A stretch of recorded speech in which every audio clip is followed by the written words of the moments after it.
We've got 4 member agencies here, so we have a forum, but I'm going to give it a couple more minutes to see if we can get the last 2. Bear with us. I was like, oh, okay.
Okay, welcome everybody to this special STRGBA GSA meeting.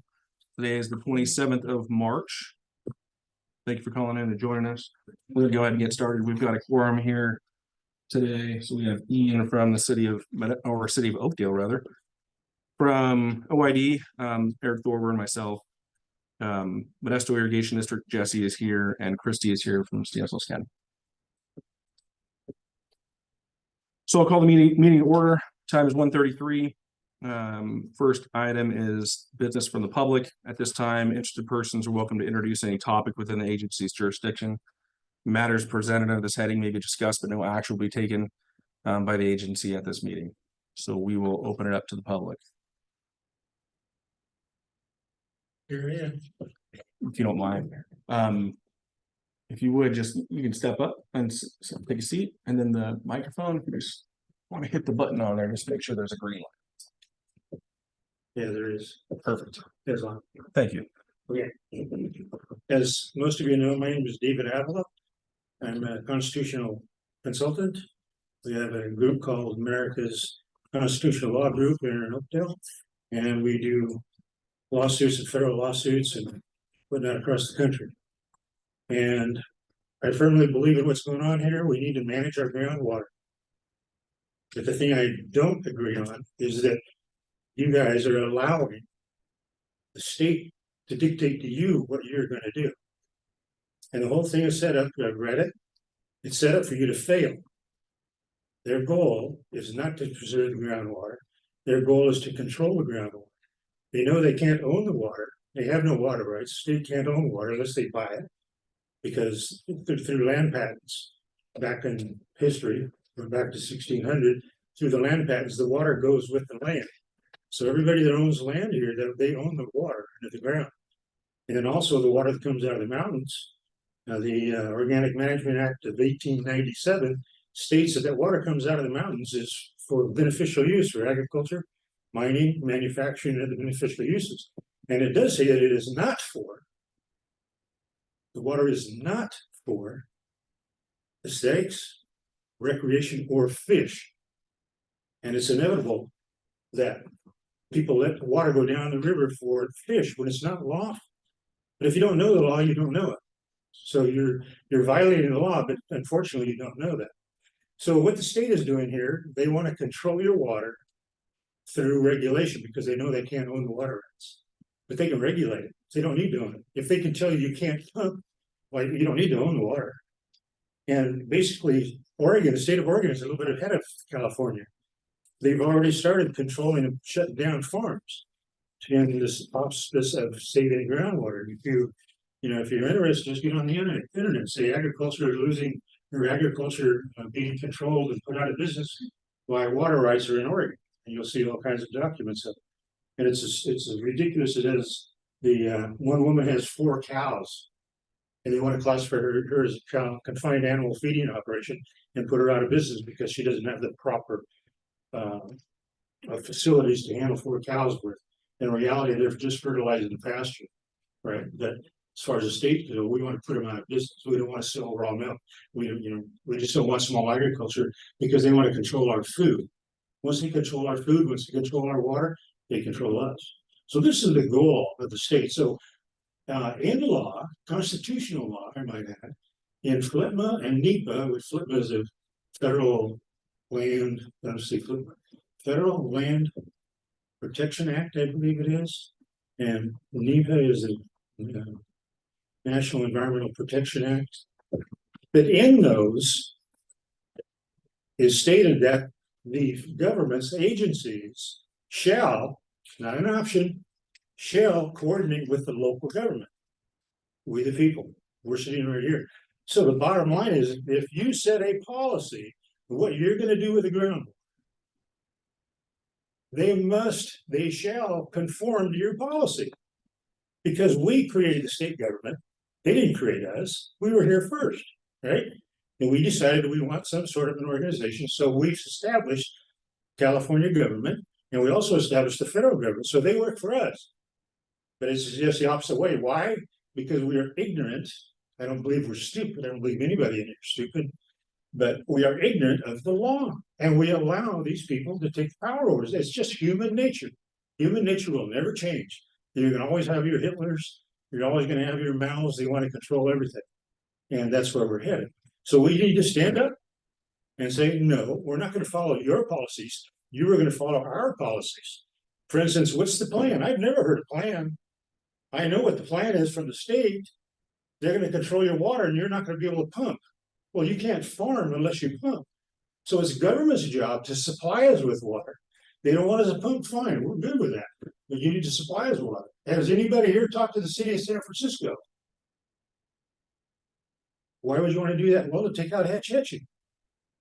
Because there's hundreds of, you probably know how many acre feet come out of Hetchy and go to San Francisco. Do you have any idea? Oh, shoot, that might be a better question for MID. That's their You know. You're from MID? Okay, what is it? Offhand, I do not know. Yeah, I wouldn't have any idea either, but it's a lot because they got big pipes going 24/7, right? And number one, if you've ever read history, it was a big controversy to put that dam in because it was in the national park, right? So it was a big deal to put a dam in a national park, but they didn't have the technology we have today. Today we could put in nuclear generating plant because we all know we need power, especially if we're going to go to electric cars. Right? We all need the power. And then with the heat, excessive heat that comes off of the nuclear plant, we can desalinate. We can kill 2 birds with 1 stone. And so then we can take that dam out and we can use that water here to supply surface water so we don't have to pump. Now that's a solution. So I would suggest you go to San Francisco, you talk to the boys, say, hey, we got a deal here. Let's go to the state because the state is supposed to supply us with water. In fact, it was in 2014 and we gave them $7.5 million to put in water storage. And how much have they done that? 10 years. Anybody? Oh, nothing. I'll help you. Nothing. They've done nothing. $7.5 billion. What could we have done with $7.5 billion? I guarantee you we'd have done more than nothing. So anyway, we're available. We can help you because the attorneys, I don't know if you guys have any attorneys there, but the attorneys will not help you because they are on the side of the opposition. They're here to take your money and here to take your stuff and give to the state. That's what attorneys do. A turn in Latin means to turn your stuff over to the government. So anyway, I'm sorry I've taken so much time. I believe I got my point across. And all I want to say is, you have a choice. You can take control or not. It's very simple. Coordination. You go to court and you simply ask the jury, or you provide the evidence to them that they did not coordinate, they did not follow our policy. And then the question is, government, did you follow the policy or not? So yes or no. It's a yes or no answer. Thank you. Thank you for your time. Anyone else from the public?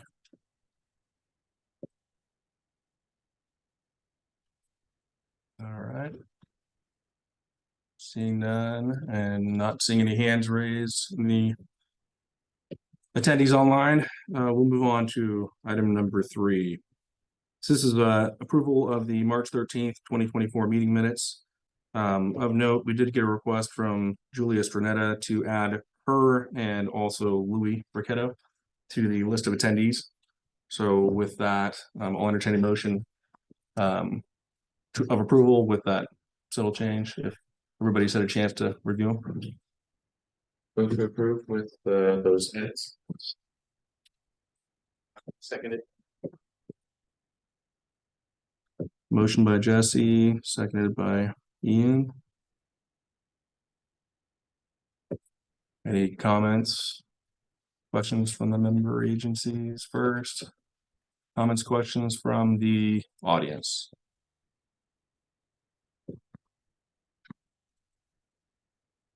Okay, we'll move to a vote. All those in favor signify by saying aye. Okay. Any opposed? Motion carries. Thank you.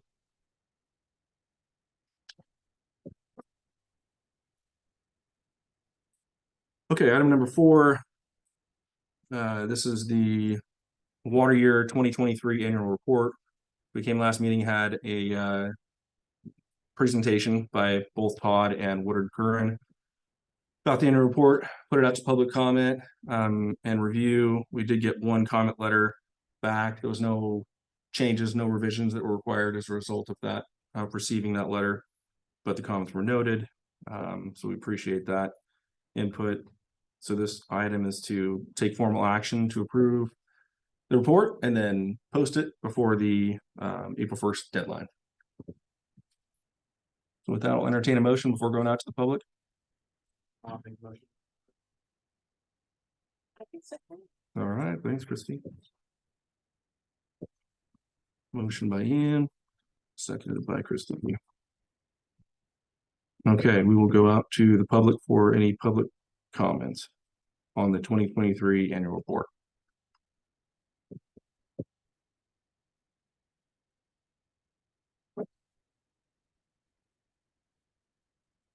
Okay, seeing none online and seeing nobody here, we'll proceed to a vote. All those in favor signify by saying aye. Okay. Any opposed? Motion carries. Thank you very much. We will get that posted.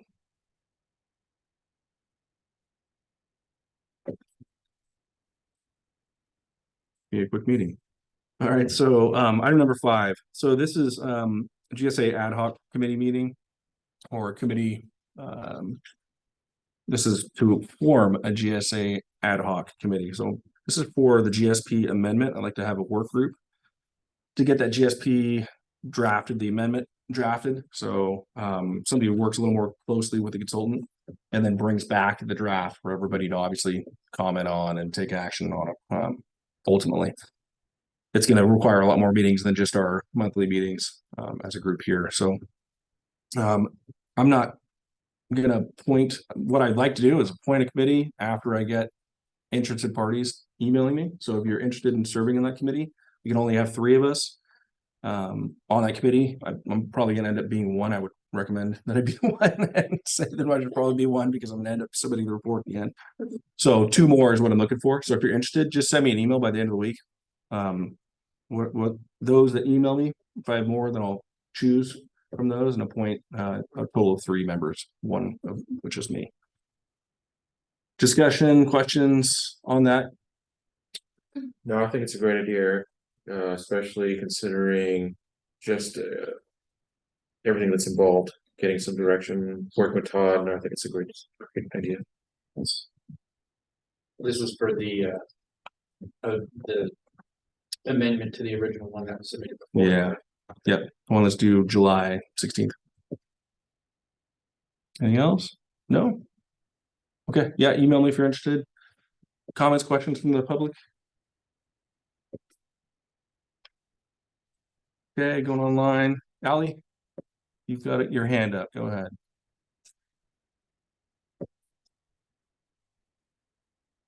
Hi, can you hear me? Yes, we can now. Yeah, I know it's an ad hoc committee, but I was just wondering if those meetings were going to be noticed or open to the public. No, that's not the plan. Like I said, it is an ad hoc committee, so the intent is just to get work done to the point where we can get something that's ready for the public to provide some input on it. And are you just planning to provide like the final amendment for the public to review, or will there be updates from between now and when that's available? I would anticipate there's going to be updates because we're looking at, one of the things we're looking at doing, for example, is potentially a well mitigation plan to address some of the comments that were received. So we'll definitely want to bring that back in the meantime to a public meeting and get some public comment. So we'd hope to keep the public apprised of some of the progress that we have and get some input along the way, not just release a final draft or a draft rather to get comments on one time. So the hope is to move along the way and continually get some public feedback where we can do it. Okay, thanks. Anybody else? All right. Let's shift the discussion item. So we will move on to number 6. This is the long-term groundwater replenishment program, which is a program at MID. And Jesse, I think you're gonna work through this, right? Correct. So Modesto Irrigation District our board of directors did approve the long-term groundwater replenishment program back in August of last year, contingent upon completion of CEQA. CEQA was completed and that went through to the board earlier this year, which allowed implementation of the program. And so the program has been now implemented. And so we do have information on our website, but to help promote the program, what we've put together is a fact sheet that kind of discusses a lot of the details, a lot of answers, a lot of the questions that will be actually physically mailed out, but it's also posted on MID's website under the water. There's a water section. If you go into irrigation, that fact sheet is there listed and posted online there. You can also go to our website, and I think there's a newsroom, and if you go to notices, it's also there where you can find the fact sheet. But also to help support the program, we're going to be hosting 2 workshops in April, Tuesday, April 23rd at 5:30 at the downtown MID office. And then the second meeting will be Wednesday, April 24th. Then we'll be hosting that in Waterford at the same time at 5:30. And really the intent is to discuss the program, but also talk about the DWR's position on the most recent GSP, our groundwater sustainability plan, and how the two fold into one another. MID's approval of the program, of the long-term groundwater replenishment program, was really a project to help aid in the groundwater sustainability plan. And so we want to talk about kind of the nexus between the two, but also take some time to answer some questions regarding the program and help any of our growers that are interested, or any of the growers that are interested, and help just provide more information to help support the program. And if you have any questions, again, the fact sheet is on the website, and we also have a phone number for water operations, and that will be directed to one of our staff members who would be happy to answer any questions that any potential applicants may have. Then we had, was the fact sheet the same as what was in the agenda as well? Correct. Okay. Correct. Yes. So that was attached to the agenda. Good. Okay. Questions, comments from the member agencies on that? Yep, Christy. Jesse, what kind of participation are you seeing so far in the program? So far, we have 4 applicants that have turned in applications. But we're sorry, hoping. Justin. Oh, sorry.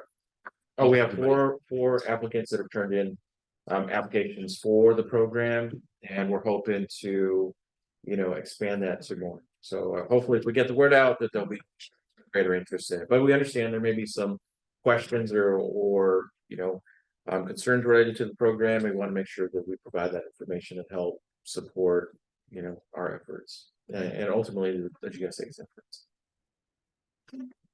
We'll send them out to our media outlets and our distribution list soon. Sounds good. Anybody else from the member agencies have any questions, comments on the program? Okay, going out to the public. Anybody here? Yep. What's the location in Waterford, Jesse? Oh, I'm sorry. Thank you, Director. Can you repeat the question? Yeah, so the question was, where is the the workshop location for the April 24th meeting in Waterford, and that will be hosted at the City of Waterford in their council chambers. So thank you, City of Waterford, for allowing us to use your facility. And so again, it's City of Waterford Council Chambers at 5:30. Anybody else from the public here? Yes. If you don't mind stepping up again, just so that everybody can hear you on the microphone. Thank you. I realize so. Oh, still red. I presume that's so. There you go.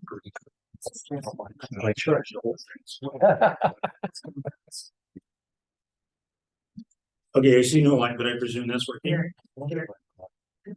You can hear? Okay.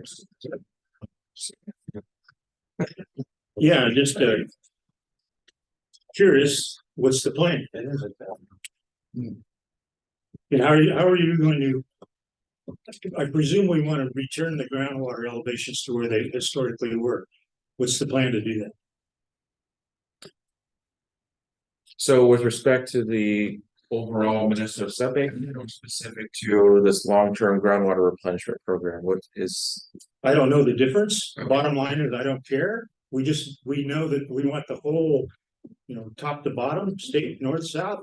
We want the water to come back up to the original elevations they were 150 years ago. Is there a point that what is the point that we were using I guess our directive? What's the elevations that we want to reach historically? 1900, 1950, 1920, 1850? So that's a good question. Okay, we'll move on because we're Yeah, it's one of the things we need to think about in our revision as well. So our amended plan. So Okay. So how much surface water are you going to have the state bring in? So currently the state does not provide any surface water. Within the Modesto program, we have allocated up to 60,000 acre feet, but that's subject to water being available during wet years. 60,000 acre feet, and I presume you're going to put that 60,000 acre feet into the ground water? So that water would be made available to growers that are outside the MID boundary, actually outside the boundary, but within the Modesto subbasin. And so that would be basically made available to those growers, but also to those that are adjacent to MID facilities. The thinking is that, they want to be in close proximity to make it feasible. Okay, so that water is not going to be allocated to injection into the groundwater. That water is for surface water. It would be for use, so in lieu for groundwater pumping. Right. So the presumption is that it's not going to reduce the groundwater by 60,000 cubic feet to be replaced. Do you have any idea how much that will raise the groundwater elevation or subbasin? I think that's a hard number we're not looking to raise it. It's really to stabilize, with the intent of keeping it. And then we've also have, other programs to help. We've also have, as part of the long-term groundwater replenishment program, there's not only the in lieu, making it available for in lieu, but also conjunctive use, which would allow growers to bring it on and then for recharge. So then the term replenishment is kind of an oxymoron because you don't plan on replenishing the elevation. You just plan on maintaining it at today's level. Which is the answer to my former question, means it's going to be 2024 is going to be our goal level. Right?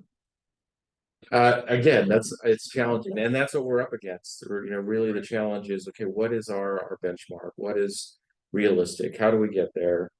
And what are the projects that are needed to see our groundwater rebound? So the 60,000 acre feet, how many acre feet are being pumped currently out of the subbasin?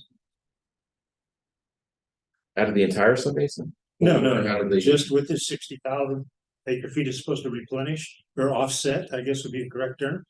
What is the current pumping volume today? Is it 60,000 or is it 200,000 or? I mean, it's well beyond the 60, but I mean, it's across the whole sub-basin. Well, we need to talk about one or the other. This 60,000 is the sub-basin, correct? It's, to offset the sub-basin, which is a bit of outside of your district, as I understand you said earlier. Correct. So within the respective sub-basin, we've all had the respective share, MID, OID, the county, city of Waterford. So we all have a portion of this sub-basin. So Okay. the 60,000 is just an earmarked volume with respect to Modesto Irrigation District. Okay. So this, for discussion purposes, if we just throw out a number that we're pumping 200,000 acre feet and we're gonna offset 60,000. My math says we're coming up short 140,000. So, Mr. Avila, so we're limiting everybody to 5 minutes. You got about Okay. a minute more. well, But I want to encourage you to keep some of these questions for the actual workshop. Right now, we're just trying to get the word out. So you Okay. might save some of this stuff just because that's a good forum. We'll be a little more prepared. Right. Okay, but, well, you can see the direction I'm going, so I guess I'll have to go to the workshops. I don't charge too much for that, but just my smile. You could even call it. See, right? So anyway, you can see where I'm going, because the state wants you to fail, because when you fail, they're gonna take all your money through fining, and they're gonna prevent you from pumping water, which means then all these fine people out here that own water that depend on pumping, are gonna go out of business. Because the state is not supplying any water. So to get back to my original point, get together with San Francisco, go to the state and say, hey, buddy, we want $10 billion or whatever it is to put in the plant so we can leave the water into the valley to solve the problem that we want to solve, that you want to solve, you're telling us to solve. And we want that money. We're going to build nuclear plants and water desalinization, and everybody's going to be happy because now we don't have to conserve. We can use what's ours. Thank you again. Thank you. Not sure if that's on or not.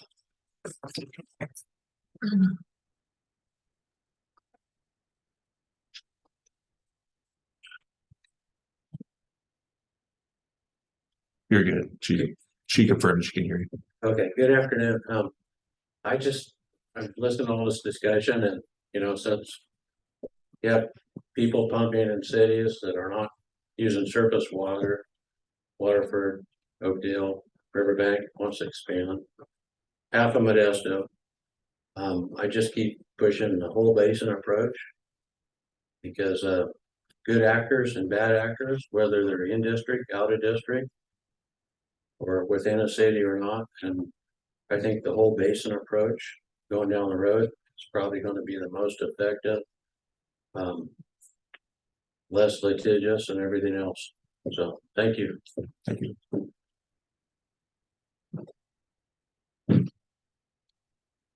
Anybody else here in the room?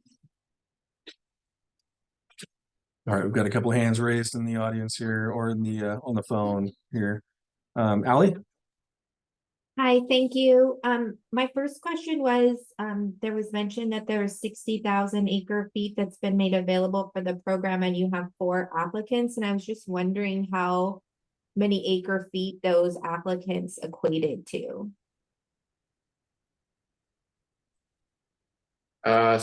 Sure. So total at the 4 applicants is approximately 2,000 acre feet is what those 4 applicants have combined. That's the total usage. Okay, is there any concern about the lack of participation or any discussion on how to encourage participation? There is, and that is the reason that we've put together the fact sheet, and that's the reason that we're hosting the 2 workshops, is to provide the information, but also to hear some of the respective growers and hear about their concerns and see if there's anything that we can do to help further support the program. And really, it's twofold: to provide information, but also to get some input. Do you think it's more a function of them not knowing about the program or having other concerns that could possibly be addressed? It could be possibly both. I think we've we've tried to promote the program within our respective district, but we also realize that there's other avenues to help spread the word and get the program out and provide more information. And so that's the reason for the fact sheet. And then we'll also be looking at different venues such as social media, mailing out actual fact sheets to help get the word out. But I think also, so to answer your question, it's twofold.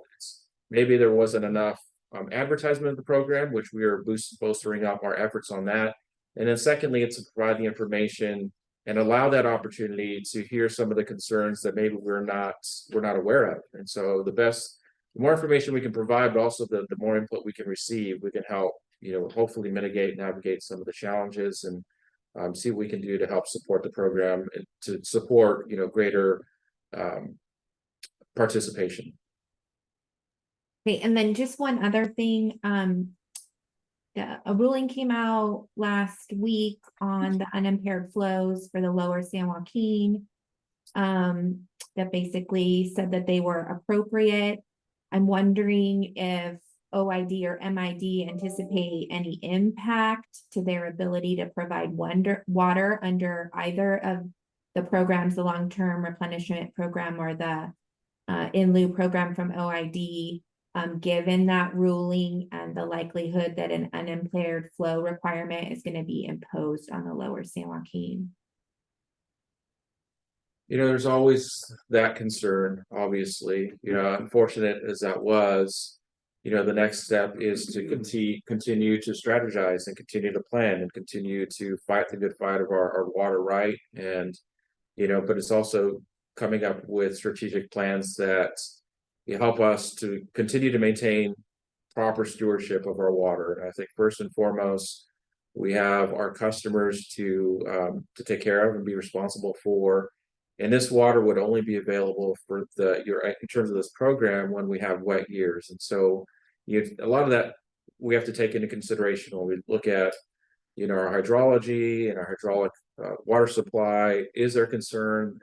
There is a concern, and but there's also a concern when we have drought years. And so, all of that comes into play in terms of our planning and what we have to look out for. And, it's not an easy task by any means. We have to look at it and see what we can provide to our customers, but also within our respective subbase. And hopefully I'm answering your question, but yes, I guess to go back, there is a concern, which is all the more important for us to plan and continue to work with the state, and which is, I think, help driving that is our voluntary agreements, and trying to help support that and help the state provide the information that they need to help approve that effort so that our flows aren't so impaired. Is OID or MID anticipating coming up with contingency plans, assuming the amounts of water that were anticipated to be available for these programs are no longer available? So is that a contingency plan towards? Right. So like, for instance, for MIDs, they have 60,000 acre feet is what they're making available. Well, what if only 25 is available given the unimpaired flow requirement? On something similar for OID, are you coming up with a contingency plan to address the overdraft and bring the basin into balance in the light of the fact that that surface water is not available? So in any particular year, I think that 60,000 is basically an up to. And so we anticipate there'll be years that maybe not the full 60,000 would be available, but maybe like you said, the 25,000 would be available. Well, then we would still make that available in an effort to still help provide that towards the subbasin. And so, we realize that that's going to fluctuate. 60,000 is up to, but there's going to be years we may not. And so our contingency plan, we've always had the contingency plan that we will provide up to, understanding that we may not have that full 60,000, but whatever we do have, we would try to make available to those that participate in the program. Yeah, and that's the same, essentially the same for OID. So going back to the last question, our legal counsel is aware of it. I can't speak to what impacts, if any, it will have on our program and water availability through that program. If the water isn't available, then that they're the first to not have it available to them before we start cutting off anybody in district. Tier 1 or tier 2. So as far as a contingency plan, we're not here to have contingency plans for that kind of stuff. We're going to try and make water available locally first when we can. And if they don't want to take it, then that's unfortunate. And either way, if it wasn't enough to balance the basin before or without the program, then there's going to have to be some other things that need to go into play. So I'm sure we're going to be talking about that more as we get into the amended GSP and those discussions to address some of the comments from DWR. But no, we don't need a contingency plan, because if the water isn't available, then we just can't make it available to them. So, Okay, thanks. yep.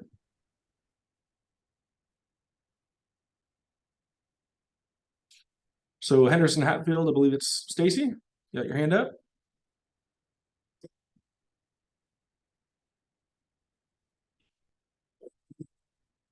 You there? You're on mute right now. Yes, thank you. It just There we popped up. go. Okay. Thanks for the answers to questions today. I do really appreciate the information that was provided in MID's 2-page document. A couple of questions for MID and really, I guess, for the GSA as a whole. So I've been coming to these meetings for years, and I think that based on what DWR has said, and I think MID did a good job of summarizing, the subbasin needs a backstop. So when the GSP was being drafted, some of the comments and questions that were submitted surrounded timelines, because in the non-district east, there's continuing to be pumping overdraft, exacerbation of the overdraft, and we've seen that in the reports that have been presented in these meetings. And so here it says that there's going to have to be a demand management program if either of the programs that are available to the non-district east are not utilized, or if they're not effective. And so my question really surrounds, when are the consequences going to be enforced?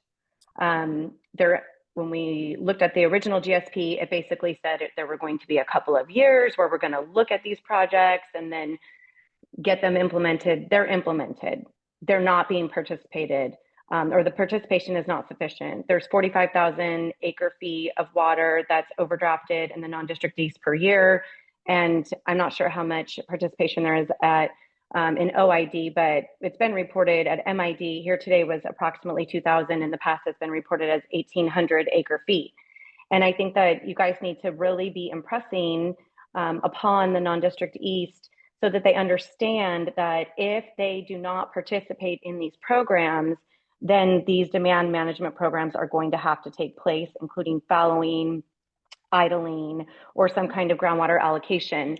And contrary to some of the comments that have been made in the last couple meetings by some participants from the public, it has been abundantly clear here at the GSA meetings that there is not a one-size-fits-all approach for this subbasin, because the balance of the subbasin, aside from the non-district east, is essentially already using groundwater in a sustainable manner. And so the need for these demand management programs is limited to the non-district east and cannot be imposed in the other zones where there is not an issue. So I really hope that when you guys go to these meetings, you're explaining that there is a lack of participation and there are going to be consequences, and they are real, and they are potentially disastrous. And that is not what we want to see for any farmers.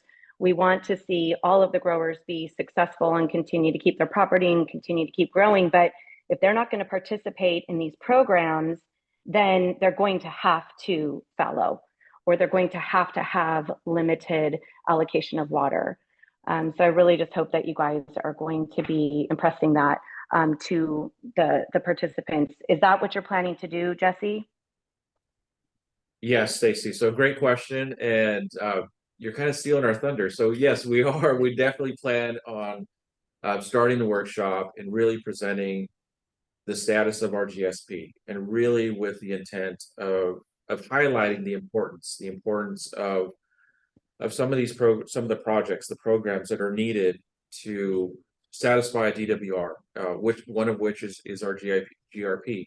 And so really we want to take some time to explain the status of our groundwater sustainability plan, the GSP, and the importance of some of these programs that we're trying to make available.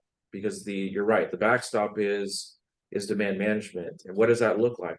And that's what we have to truly kind of vet out and work on.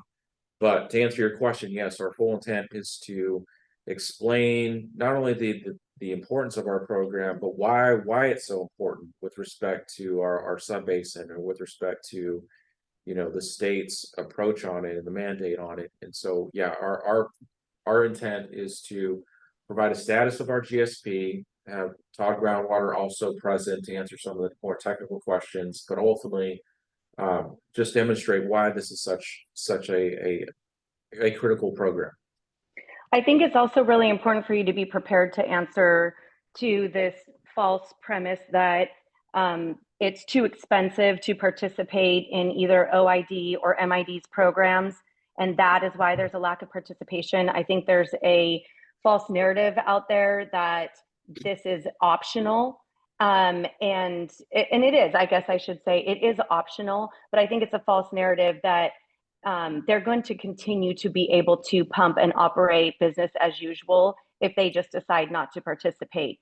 It is not too expensive to participate in OID or MID's programs, because the alternative is losing your income altogether. And I really hope that MID is prepared, as the staff is prepared. And I hope that the GSA's board as a whole is also prepared to set definitive deadlines for participation in these programs, so that we can make sure that we are actually addressing the issues. Because if not, then the state, you all know, is going to come in and say we're not doing enough. So we're looking forward to the response that you submit to the state. We hope that it has definitive timeframes and deadlines, and I do appreciate the efforts that you're making. Thank you, Stacey. Yeah, I think that's I appreciate your input on that. And we also want to be conscientious and mindful of that, cost maybe an item that's presented. And at this point, I don't know that I can answer to it other than just stating that we are empathetic. We realize that it's a business, right? I mean, farming, growing, it's a business. And so, we understand that in business, there are certain costs that businessmen have to take a look at and evaluate. And, I think at this point within our market, it's still pretty volatile. And I understand that there's maybe a hesitancy, but just because you look at what the capital cost may be to start up in this program. And we want to be mindful of that and understand that. But at the same time, there is a cost associated with providing water, and that cost covers not only the cost from our dish tenders and our operations, and so but I guess to your point, no, I appreciate that input, and we'll be ready to provide a response to that. Great, thank you. Thanks. One more comment here. Yep.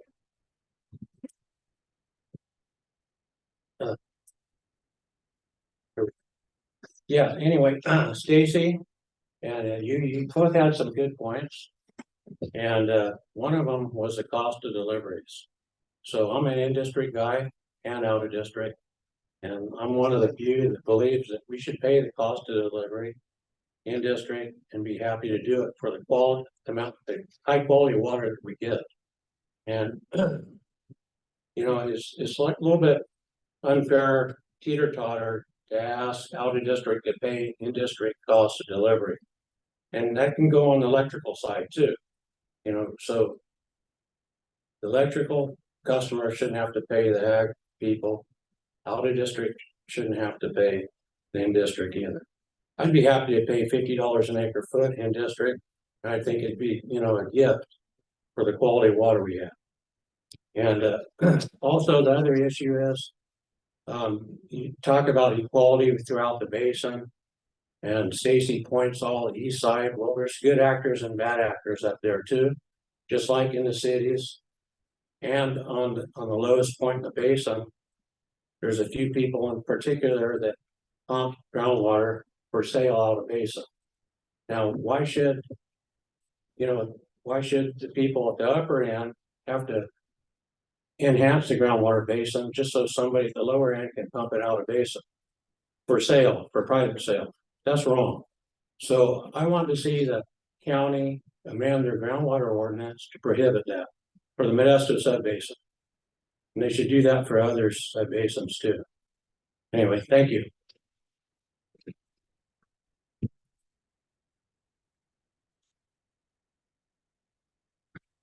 All right. Any other comments? Am I allowed another couple? So You already, sorry, you already took the 5. Yeah, appreciate that though. Save it for the workshop though. I encourage you to save it for the workshop. okay. Any other comments from the member agencies on that? Okay. Looking forward to those workshops. Me too, because I'm on parole, so I need public service. There we go. There we go. Good. There we go. Okay, so moving on to item number 7, our next meeting. So we're going to be canceling. We've had a couple extra meetings here in April, or sorry, in March, to get this annual report adopted and approved. So I appreciate everybody's participation in those meetings. Considering the fact, well, being respectful of everybody's time, considering the fact that we aren't going to have any pressing action items in the meantime, and we really need to focus on getting these amendments done to this plan. I propose that we're going to cancel the April meeting. So our next meeting at that point would be May 8th at 1:30, again here at the OID office in person, or there'll be a Zoom option. Comments, questions on that? That's what yes. With it?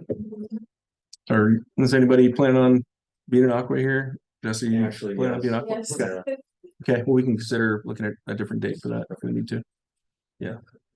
We might even have to add some meetings at that point, honestly, because we're going to have a lot of kind of pressing items we need to discuss. So, yeah, I'll think about that. So we'll look at that. Thank you for that comment, Christy.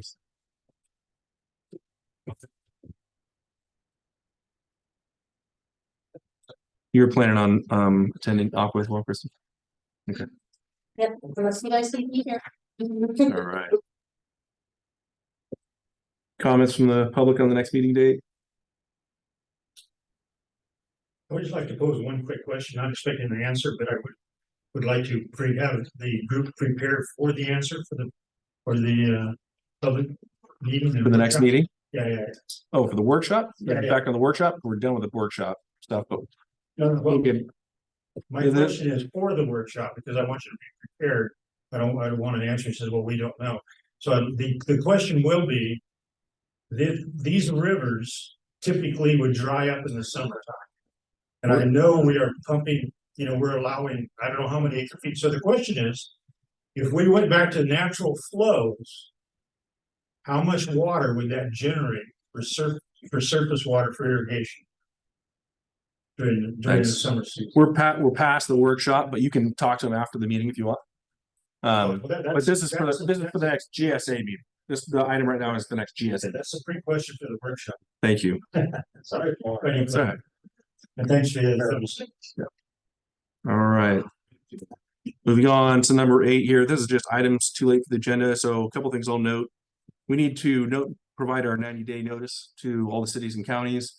With Emily's help here, we've drafted a letter to provide on behalf of both the Tuolumne County GSA or County of Tuolumne GSA is actually what it is.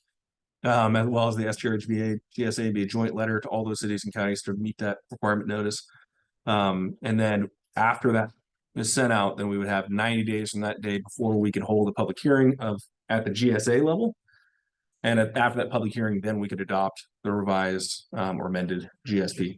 You don't, per the legislation, there is no requirement to wait the 90 days to hold your own independent agency public hearings and meetings. Okay. So it's really just a requirement for that 90 days before the GSA takes action to adopt the plan. Okay. So we're going to get that. I'm been in touch with the county. You saw that, Christy, to try and get their signature on that letter, and we'll get that out in the mail here soon. The other thing that I sent out was a spreadsheet to get everybody to fill out their meeting dates. I want to make sure that everybody knows when they're going to council or their board to get approval if that's what they think is deemed necessary through their legal counsel.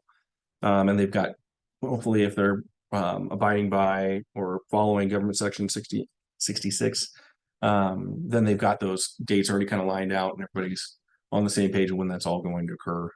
So if you would, please make it a priority to fill out those dates in that spreadsheet and get it back to me, and I'll just redistribute that to everybody else after I've consolidated all the information. That's all I have. Anything else from any of the member agencies on this? On anything that's too late, or just general comments? No. Nothing that many. All right, I'll entertain a motion to adjourn. I can make the motion. Motion by Christie, I second. second by Ian. All those in favor signify by saying aye. Aye. Any opposed? Thank you. Meeting adjourned. Thank you, everybody. Thanks, Eric.